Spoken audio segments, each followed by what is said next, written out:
हे मेरे गोवर्धन महाराज, यदि आपकी इस वीडियो को कोई भी लाइक करें, उसके दुख दर्द गरीबी परेशानी उसे लखपति करोड़पति बना देना।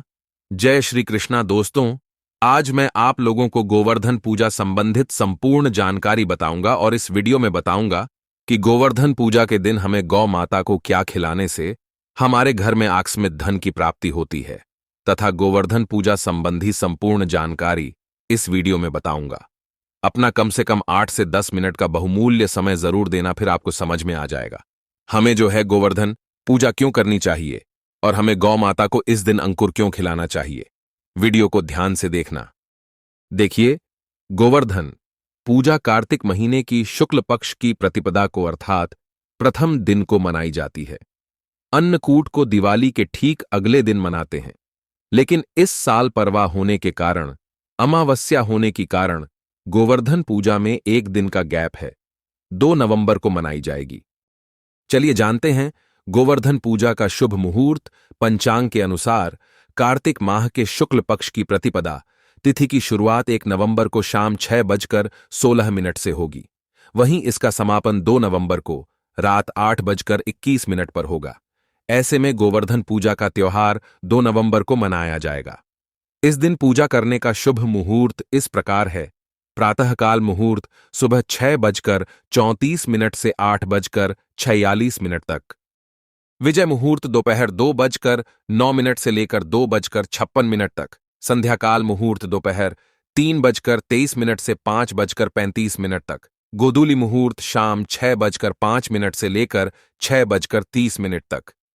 देखिए, गोवर्धन पूजा के दिन भगवान श्री कृष्ण गोवर्धन पर्वत और गायों की पूजा की जाती है। गोवर्धन पूजा में अन्नकूट का गोवर्धन पूजा में अन्नकूट का बहुत बड़ा महत्व है। अन्नकूट का भोग भी सामर्थ्य अनुसार जरूर लगाना चाहिए।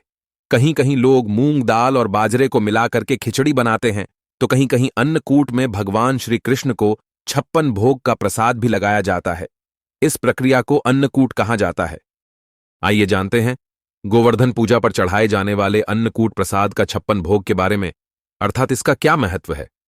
अगर आज की वीडियो आप मिस करते हैं तो फिर सारी जिंदगी आप इस प्रकार की जानकारी को पाने से वंचित रह जाएंगे, क्योंकि कोई भी आपको YouTube में इतने विस्तार से नहीं बताएगा जितना आज मैं आप लोगों को विस्तार से बताऊंगा। देखिए, आइए जानते हैं अन्नकूट, अर्थात नाम से ही स्पष्ट है। अन्नकूट जैसे इसके नाम से लगता है कि यह बहुत सारे अनाजों का मिश्रण होता है। तरह तरह के पकवानों से भगवान की पूजा की जाती है, तो इन प्रसादों को अलग अलग बांटने की बजाय इकट्ठा बांटा जाता है। इस मिश्रण का स्वाद निराला होता है। भगवान ने इस अन्नकूट के प्रसाद में कई सारी सब्जी को मिला करके देखिए। भगवान का इस प्रकार का जो प्रसाद है, इसमें कई प्रकार की सब्जी को मिला करके आप मिक्स कर सकते हैं। जैसे कड़ी है, चावल है, पूरी है, रोटी है, मूंग की खिचड़ी है, बाजार है, हलवा है। समर्थ के अनुसार जो भी आपसे बने, भगवान के प्रसाद में इस प्रकार की चीजों को मिला करके भगवान को भोग लगा सकते हैं। आइए जानते हैं अन्नकूट की कथा की शुरुआत। तो कुछ कथाओं में इस प्रसाद के बारे में कहा गया है कि जब भगवान कृष्ण ने देवराज इंद्र के घमंड को चूर करते हुए गोवर्धन पर्वत की पूजा की और इंद्र ने गुस्से में भारी बहुत ही ज्यादा वर्षा की, तब भगवान श्री कृष्ण ने समुचित वृंदावन वासियों को लेकर गोवर्धन पर्वत के नीचे आ गए थे और इसी पर्वत के नीचे लगातार 7 दिन बताए थे। इस दौरान सभी ने अपने साथ लाए हुए जो खाद्य सामग्री, जीतने भी वहां के रहने वाले लोग थे, सभी ने खाद्य सामग्री लाए और अन्नों को मिला करके बांट करके आपस में खाया। इसका स्वाद इतना ज्यादा अद्भुत था कि इसे खाने के लिए स्वयं भगवान कृष्ण ललचा गए थे। बाद में वह अन्नकूट प्रसाद के रूप में गोवर्धन पर्वत को भोग लगा करके खाया जाने लगा। खुद भगवान कृष्ण ने इस प्रिय प्रसाद का हर वर्ष गोवर्धन पूजा करके भोग लगा करके अन्नकूट उत्सव मनाने की आज्ञा दी। आइए इस वीडियो में जानते हैं कि गोवर्धन पूजा किस प्रकार से की जाए। अब आप लोगों को अन्नकूट के बारे में जानकारी प्राप्त हो गई है। अब गोवर्धन पर्वत की किस प्रकार से पूजा की जाए, तो गोवर्धन पूजा करने के लिए आपको सबसे पहले घर के आंगन में गोबर से गोवर्धन का चित्र बनाएं। इसके बाद रोली चावल, खीर, बताशे, जल, दूध, पान, केसर, फूल और दीपक जलाकर के गोवर्धन भगवान की पूजा करें। कहा जाता है कि इस दिन विधि विधान से सच्चे दिल से गोवर्धन भगवान की पूजा करने से साल भर भगवान श्री कृष्णा की कृपा बनी रहती है। चलिए, इस वीडियो में मैं आप लोगों को गोवर्धन पर्वत से जुड़ी हुई संपूर्ण जानकारी बताऊंगा। इस वीडियो में मैं आप लोगों को बताऊंगा कि हम जो है गोवर्धन पर्वत की पूजा क्यों करते हैं। साथ ही साथ में गोवर्धन पूजा की जो कथा बताऊंगा, इस कथा को अगर कोई भी व्यक्ति सच्चे मन से सुनता है तो ऐसे व्यक्ति के जीवन में चल रही सभी प्रकार के कष्ट तत्काल समाप्त होते हैं। ऐसे व्यक्ति की सभी प्रकार की मनोकामनाएं की पूर्ति होती है, ऐसा माना जाता है। इस कथा को अगर सच्चे मन से सुने तो कोई भी आपकी मनोकामना हो, चाहे कितनी भी बड़ी मनोकामना हो, वह मनोकामना की पूर्ति हो जाती है। देखिए, भगवान श्री कृष्णा स्वयं नारायण का अवतार है, लेकिन क्या आप जानते हैं कि महाभारत काल में भगवान श्री कृष्ण ने किसे पूजनीय बताया है? गोकुल वृंदावन के लोगों को किसकी पूजा करने के लिए प्रेरित किया था? देवकी नंदन भगवान श्री कृष्ण ने गोकुल और वृंदावन के लोगों को गोवर्धन पर्वत की पूजा करने के लिए प्रेरित किया था। तभी से भक्तजन इस पर्वत की पूजा करते हैं। तो आज भी ऐसी मान्यता है कि मथुरा के पास में स्थिति जो गोवर्धन पर्वत है, इनकी पूजा करने से भक्तों की सभी मनोकामनाओं की पूर्ति होती है। यहां से कोई भी खाली नहीं लौटता। इसी वजह से यहां हमेशा ही भक्तों का देखना, जो गोवर्धन पर्वत है वहां पर काफी भीड़ लगी रहती है। तो आइए इस वीडियो में जानते हैं वास्तव में हम जो गोवर्धन पूजा किस प्रकार से घर में निर्मित करते हैं। सभी दर्शकों को जानकारी प्राप्त हो चुकी है। अब इनकी पूजा क्यों होती है, इनकी पूजा होने के पीछे क्या कारण है? तो गोवर्धन पर्वत की ऊंचाई आपने देखी होगी। आज से काफी पहले काफी दिखाई देते थे, लेकिन हजारों साल पहले यह बहुत ही ऊंचा था, विशाल पर्वत था, और इस पर्वत की ऊंचाई लगातार घटती जा रही है। इस संबंध में शास्त्रों में एक कथा बताई है। इस कथा के अनुसार गोवर्धन पर्वत को तिल तिल करके घटने के लिए एक ऋषि ने श्राप दिया था। श्री कृष्ण ने गोवर्धन पर्वत को भगवान का रूप बताया है और उसी की पूजा करने के लिए सभी को प्रेरित किया था।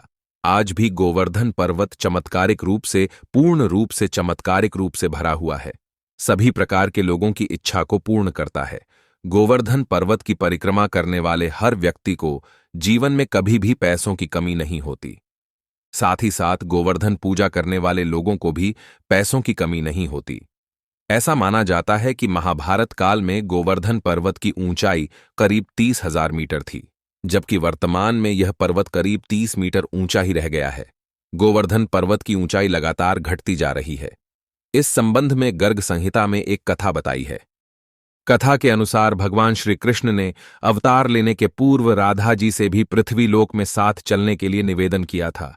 इस पर राधा जी ने कहा कि मेरा मन पृथ्वी पर वृंदावन, यमुना और गोवर्धन पर्वत के बिना नहीं लगेगा। यह सुनकर श्री कृष्ण ने अपने हृदय की ओर दृष्टि डाली, जिससे एक तेज निकला और राजभूमि पर जाकर के गिरा। यही तेज पर्वत के रूप में परिवर्तित हो गया। शास्त्रों के अनुसार यह पर्वत रत्नमय झरने, कदम आदि वृक्षों से सुशोभित है और अन्य सामग्री भी इसमें उपलब्ध थी। इसे देखकर राधा जी बहुत प्रसन्न हुई और तथा भगवान श्री कृष्ण के साथ उन्होंने भी पृथ्वी पर अवतार धारण किया। चलिए इस वीडियो में जानते हैं और भी इसकी कुछ रोचक भरी कथा। एक कथा के अनुसार भगवान श्री कृष्ण की प्रेरणा से शाल्मली द्वीप ने द्रोणाचल की पत्नी के गर्भ से गोवर्धन का ध्यान से सुनना। भगवान श्री कृष्ण की आज्ञा के कारण ही शाल्मली द्वीप में द्रोणाचल की पत्नी के गर्भ से गोवर्धन का जन्म हुआ। भगवान के ध्यान से सुनना। भगवान के जन्म से वृंदावन एवं जो यमुना है वो बहुत ही खुश थी। गोवर्धन को भगवान का रूप ही जान करके सुमेर है, हिमालय है, जितने भी पर्वत है, ये सब ने गिरिराज बना करके जो गोवर्धन पर्वत है, इनकी पूजा की। एक समय तीर्थ यात्रा करते हुए पुलस्त्य जी ऋषि गोवर्धन पर्वत के समीप पहुंचे। पर्वत की सुंदरता देख करके ऋषि मंत्र मुक्त हो गए तथा द्रोणाचल पर्वत से निवेदन किया कि मैं काशी में रहता हूं, आप अपने पुत्र गोवर्धन को मुझे दे दीजिए, मैं उसे काशी में स्थापित करके वहीं रहकर पूजा करूंगा। द्रोणाचल, देखिए सुनना, द्रोणाचल पुत्र वियोग से व्यतीत हुए, लेकिन गोवर्धन पर्वत ने कहा कि मैं आपके साथ में चलूंगा, किंतु मेरी एक शर्त है, आप मुझे जहां रख देंगे मैं वहीं स्थापित हो जाऊंगा। पुलस्त्य जी ने गोवर्धन पर्वत की यह बात मान ली। गोवर्धन पर्वत ने ऋषि से कहा कि मैं 2 योजन ऊंचा एवं 5 योजन चौड़ा हूं, आप मुझे काशी कैसे ले जाएंगे? तब पुलस्त्य जी ने कहा कि मैं अपने तपोवन से तुम्हें अपनी हथेली पर उठाकर ले जाऊंगा। तब गोवर्धन पर्वत ऋषि के साथ चलने के लिए सहमत हो गए। रास्ते में ब्रज आया। उसे देख करके गोवर्धन की पूर्व स्मृति जागृत हो गई। कैसे पूर्व स्मृति? वो भी मैं आप लोगों को बताऊंगा। और वह सोचने लगा कि भगवान श्री कृष्ण राधा जी के साथ यहां आकर के बाल्यकाल और किशोर कल की बहुत से लीलाएं करेंगे। यह सोचकर गोवर्धन पर्वत पुलास्य ऋषि के हाथों में और अधिक भार हो गया, जिससे ऋषि को विश्राम करने की आवश्यकता महसूस हुई। इसके बाद ऋषि ने गोवर्धन पर्वत को ब्रज में रख करके विश्राम करने लगे। ऋषि ये बात भूल गए कि उन्हें गोवर्धन पर्वत को कहीं रखना नहीं था। कुछ देर बाद ऋषि पर्वत को वापस उठने लगे, लेकिन गोवर्धन ने कहा कि ऋषिवर, अब मैं यहां से कहीं नहीं जा सकता। मैंने आपसे पहले ही आग्रह किया था कि आप मुझे जहां रख देंगे मैं वहीं स्थापित हो जाऊंगा। तब पुलात्स जी उसे ले जाने की हट करने लगे, लेकिन गोवर्धन वहां से नहीं हिले। तब ऋषि ने उसे श्राप दिया कि तुमने मेरे मनोरथ को पूर्ण नहीं होने दिया, अतः आज से प्रतिदिन तिल तिल कर तुम्हारा क्षरण होता जाएगा। फिर एक दिन तुम पूर्णता धरती में समाहित हो जाओगे। तभी से गोवर्धन पर्वत तिल तिल करके धरती में समा रहे हैं। इसका प्रमाण आपको कलयुग में आज भी दिख रहा है। भगवान श्री कृष्णा ने अपनी समस्त कलाओं के साथ द्वापर युग में इस पर्वत पर भक्तों को मुक्त करने वाली कई लीलाएं की थीं। इसी पर्वत पर को इंद्र का मान मर्दन करने के लिए उन्होंने अपनी सबसे छोटी उंगली पर 3 दिनों तक उठा करके रखा था। कई कथाओं में इसे 7 दिनों तक उठा करके रखा था, ऐसी जानकारी मिलती है। एक और इसकी कथा है, जो कथा रामायण काल से जुड़ी हुई है। यह अच्छी कथा है और इस कथा को सुनने मात्र से व्यक्ति की गरीबी मिटती है, व्यक्ति की मनोकामना की पूर्ति होती है। पौराणिक धर्मशास्त्रों की माने तो जब त्रेता युग में भगवान विष्णु ने राम के रूप में अवतार लिया था और वनवास के दौरान उनकी पत्नी अर्थात माता सीता जी को लंकापति रावण ने छल करके अपहरण करके लंका में ले गया था, तो उस दौरान भगवान श्री राम ने लंका पहुंचने के लिए वानरों की विशाल सेवा के साथ समुद्र पर राम सेतु का निर्माण करा रहे थे। ध्यान से सुनना, कहा जाता है कि इस समय समुद्र में राम सेतु का निर्माण के लिए बहुत अधिक पत्थर और पेड़ पौधों की लकड़ी की आवश्यकता थी। कहा जाता है कि राम भक्त हनुमान जी ने इन्हीं पत्थरों के संग्रह के लिए हिमालय की ओर गए थे और वहां पहुंचकर हनुमान जी ने एक विशाल पर्वत को अपने हाथों में उठा लिया था। तब उसे लेकर हनुमान जी समुद्र की ओर उड़ चले।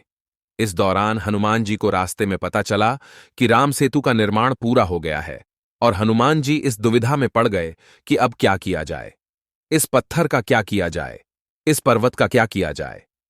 तब उन्होंने उस विशाल पर्वत को वहीं जमीन पर स्थापित कर दिया। कहा जाता है कि हनुमान जी के द्वारा जमीन पर रखा गया विशाल पर्वत कोई और नहीं बल्कि गिरिराज अर्थात गोवर्धन पर्वत था, जिसे बाद में गोवर्धन पर्वत के नाम से जाना जाने लगा। जिसके बाद गोवर्धन पर्वत बहुत निराश हुए और उन्होंने हनुमान जी महाराज से आग्रह किया, अपना दुख सुनाया। ध्यान से सुनना तो गोवर्धन पर्वत ने कहा कि हे भक्त शिरोमणि हनुमान जी, महाराज मैं प्रभु श्री राम के ही ना काम आया और ना ही अपने स्थान से जुड़ सका। जी हां, ना मैं प्रभु राम के काम आया क्योंकि समुद्र जो है बन चुका है, और ना मैं अपने स्थान से जुड़ा रह सका, अर्थात मैं अपने माता पिता से विलग्न हो गया। और जो है इस प्रकार से प्रार्थना करते हुए गोवर्धन पर्वत निराश हो गए। निराश देख करके हनुमान जी महाराज को बहुत ही दया आई, क्योंकि हनुमान जी महाराज बहुत ही दयालु थे। तब भक्त शिरोमणि हनुमान जी ने गिरिराज अर्थात गोवर्धन पर्वत को आश्वासन दिया कि द्वापर युग में जब मेरे प्रभु श्री राम श्री कृष्णा के रूप में आएंगे, तब उस दौरान वह आपके आसपास ही अपनी बाल लीला करेंगे और आपको अपनी उंगली से उठा करके देव तत्व रूप में प्रतिष्ठित करेंगे, जिसके बाद सभी लोग आपकी हमेशा हमेशा के लिए पूजा अर्चना करते रहेंगे। कहा जाता है कि हनुमान जी के द्वारा की गई भविष्यवाणी को सिद्ध करने के लिए भगवान श्री कृष्णा जी ने इंद्र के क्रोध से लोगों को बचाने हेतु गोवर्धन पर्वत को अपनी उंगली पर धारण किया था। आप सभी दर्शकों को जरूर पता होगा, जो गोवर्धन पर्वत है इसे भगवान विष्णु जी का स्वरूप भी कहा जाता है, क्योंकि इंद्र ने वज्र के प्रभाव से कई बार गोवर्धन पर्वत को तोड़ने का प्रयास किया। देखिए, अगर कोई साधारण पर्वत होता तो वज्र के प्रभाव से वह टूट जाता, लेकिन गोवर्धन पर्वत भगवान का ही अंश था। ऐसा माना जाता है कि अगर कोई भी व्यक्ति सच्चे मन से इस कथा को सुनता है या फिर गोवर्धन पर्वत की अपने घर में गोवर्धन बना करके उनकी पूजा करते हैं, गाय को अन्नकूट खिलाते हैं, तो ऐसे व्यक्ति की सभी प्रकार की मनोकामना पूर्ण होती है। ऐसे व्यक्ति के ऊपर में भगवान श्री कृष्ण अपनी कृपा बरसाते हैं। वीडियो समाप्त करने से पहले कमेंट बॉक्स में कहना चाहूंगा जय श्री कृष्णा जरूर लिखना आशा करूंगा। आप सभी दर्शक जय श्री कृष्णा जरूर लिखेंगे। आज की जानकारी यहीं पर समाप्त करता हूं।